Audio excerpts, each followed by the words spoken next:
सभी बच्चों को और जो भी यूट्यूब लाइव देख रहे हैं बोधायन लाइव क्लासेस सीतामढ़ी, उन सबको नमस्कार।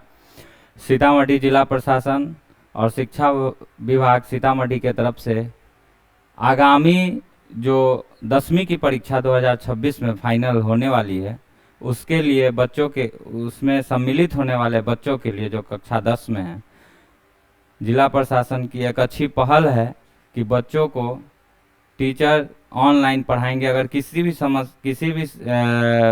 टॉपिक में, गणित में अगर आपको प्रॉब्लम होगा तो आप पूछ सकते हैं और देख करके समझ भी सकते हैं। मैं अभिषेक कुमार UH सिठरवा सोनवर्षा सीतामढ़ी में कार्यरत हूँ। मैं आपको गणित पढ़ाऊंगा। उसमें पाठ 1 है वास्तविक संख्याएं। तो हम लोग पहले कक्षा 9 में हम लोग परिमेय संख्या सबसे पहले जो संख्या पद्धति जो क्लास 9 में पढ़ना है, तो हम लोग शुरू किए थे सबसे पहले प्राकृत संख्या, पूर्ण संख्या, पूर्णांक संख्या, फिर परिमेय संख्या। फिर कक्षा 9 में हमको एक नया चीज सीखने को मिला, अपरिमेय संख्या। तो परिमेय संख्या और अपरिमेय संख्या दोनों मिल करके अपरिमेय संख्या प्लस परिमेय संख्या, ये दोनों का कॉम्बिनेशन, दोनों का सम्मिलन ये क्या कहलाता है? वास्तविक संख्या कहलाता है। तो वास्तविक संख्या का परिभाषा यहीं पे खत्म नहीं हो जाता है।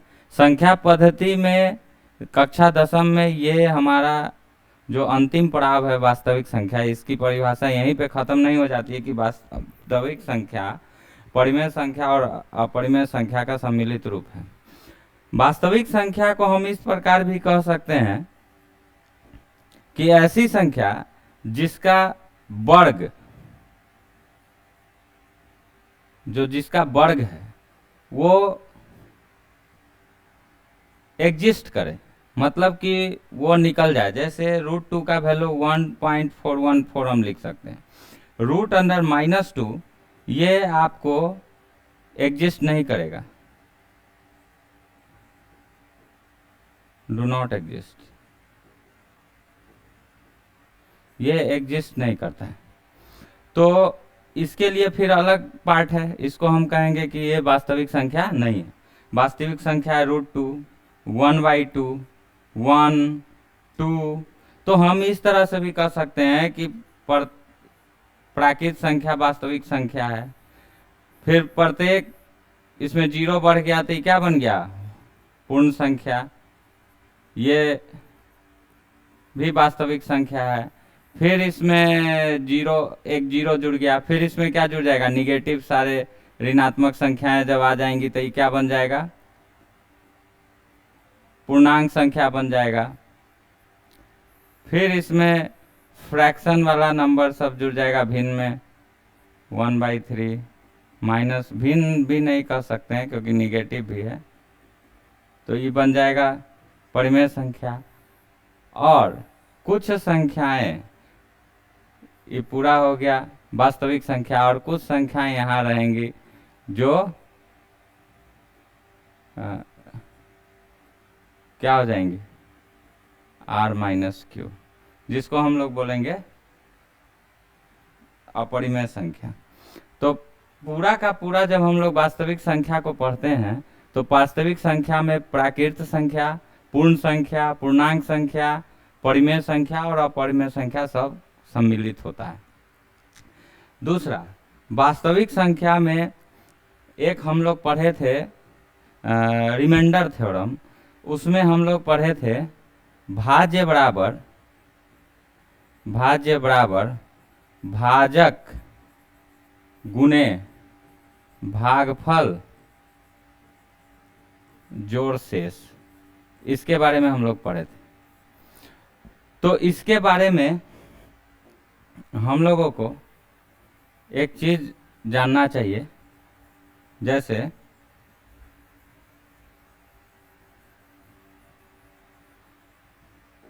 मान लीजिए हम लिखते हैं 4/2 और 2 से 4 को काट दिए तो आंसर आ गया मेरा 2। तो ये काटना कोई प्रोसेस नहीं होता। इसमें प्रोसेस क्या है, अगर 4/2 है तो 4/2 में 4 अंश है और 2 हर है। 4 अंश है और 2 हर है। 4/2 का मतलब 2 से 4 को भाग देना, 2 से 4 को भाग देना। तो भाग देने पर हमारा रिजल्ट जो होता है, हमारा जो रिजल्ट होता है वो क्या होता है, भाग दे के देख लेंगे। 2 से 4 को भाग देंगे तो हमारा रिजल्ट क्या होता है, भागफल। इसको बोलते हैं भाजक, इसको बोलते हैं भाज्य।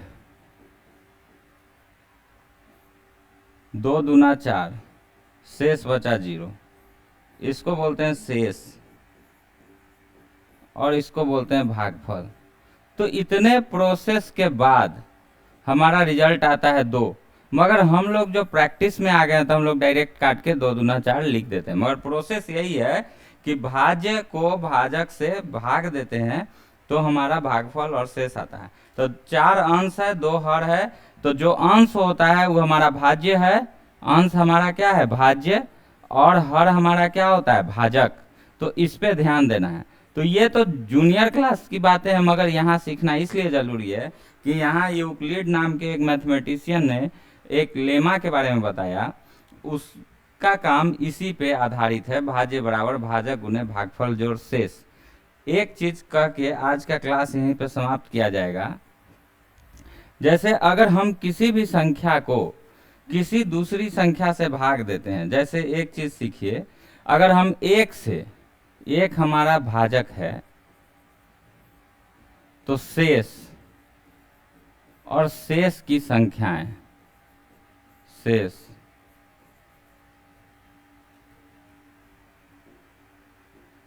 जा क्लीन हो गया, बैक नहीं होगा, चलिए ठीक है। ठीक ठीक। मेरा बैक, अच्छा ठीक है, ठीक। देखते हैं इसको।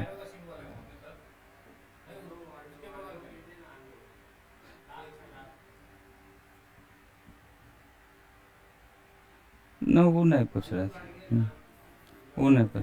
भाज्य और उसके बाद है शेष, और उसके बाद है शेष की संख्याएं, शेष की संख्याएं, कोई बात नहीं, वो उतना सीख लिया होगा बच्चा सब। शेष की संख्याएं, अगर हम किसी भी चीज को 1 से सॉरी यहाँ भाज्य लिखा गया, हाँ भाजक होना चाहिए, भाजक। 1 से अगर हम किसी भी संख्या को भाग देते हैं, हम लोग यहाँ पे नंबर का यूज कर रहे हैं से प्राकृत संख्या, प्राकृत संख्या पे विचार कर रहे हैं, फिर बाद में और पे विचार करेंगे, पहले प्राकृत संख्या पे विचार करते हैं। तो 1 से अगर किसी भी संख्या को हम भाग देते हैं तो शेष हमेशा 0 बचेगा। किसी भी संख्या को हम 1 से भाग देंगे तो शेष में 0 बचेगा, 0 के अलावा कुछ नहीं बच सकता है। अगर हम 2 से किसी भी संख्या को भाग देंगे तो शेष में 0 और 1 बचेगा, 2 बचेगा ही नहीं। जैसे 2 से हम 3 को भाग दिए, 2 1 2, 1 बचा। 2 से 4 को भाग दिए, 2 दूना 4, 0 बचा, 1 और 0। 2 से 27 को भाग देते हैं, 2 1 2, कट गया, 2 तिहाई 6, 7 उतरा, 2 तिहाई 6, 1, अब फिर 1 आ गया यहाँ पे। अगर हम 2 से 26 को भाग देते हैं, 2 1 2, कट गया, फिर 6 उतरा, 2 तिहाई 6, यहाँ 0 उतरा। किसी भी परिस्थिति में 2 से अगर हम किसी भी संख्या को भाग देंगे तो शेष फल हमारा 0 और 1 के अलावा कुछ नहीं बच सकता है। अगर 3 से भाग देंगे तो 0 1 2 बचेगा, 4 से भाग देंगे इसी तरह तो 0 1 2 3 बचेगा। तो इसमें शेष की संख्या कितनी हो गई, 1, शेष की संख्या 2, शेष की संख्या 3 और शेष की संख्या 4। एक चीज गौर कीजिए, जो भाजक है उसी का फेस वैल्यू शेष की संख्या है। और इससे हम कंक्लूजन निकाल लिए इसी तरह से कि अगर हम जैसे हम लिखे यहाँ भाज्य बराबर भाजक गुने भागफल जोड़ शेष लिखे, तो यहाँ पे अगर हम इसको a से डिनोट किए, इसको b से, भागफल को q से और शेष को r से, तो हमारा जो शेष है वो हमेशा क्या है, भाजक से छोटा। तो ये जो हो जाएगा r, ये 0 से बड़ा या बराबर हो जाएगा और b से छोटा हो जाएगा। यहाँ हम लिख देंगे जहाँ a क्या है, भाज्य है, b क्या है, भाजक है,